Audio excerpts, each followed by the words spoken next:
huwag ka lumapit sa akin. Baka mahawak sa kapangitan mo. Nay, nakauwi na ako. Oo, anak. Anyari dyan sa mukha mo? Ganda ko, di ba? Ano nangyari? Hindi pwede to. Ano nangyari sa mukha ko? Ano ba kasi ginawa mo? Wala. Yung totoo, naging mabait ka ba? Kahit 5 piso lang, iha. Wala! Tsaka huwag ka lumapit sa akin. Baka mahawak sa kapangitan mo. Anak! Saan pupunta yun? Nasaan na yung pangit na yun? Manda ka sa akin. Hoy! Ano ginawa mo sa akin, ha? Hinawaan mo ako ng kapangitan mo! Hindi ka pa rin natuto, Scarlett, no?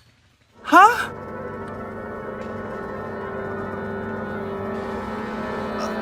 Nay? O ano? Naniniwala ka na ba sa karma, Scarlett? Ayan na nakukuha mo sa mga panlalait mo. Nay, sorry na! Alisin mo na to nasa mukha ko! Sige, next year. Paano na ako magkakajowa neto?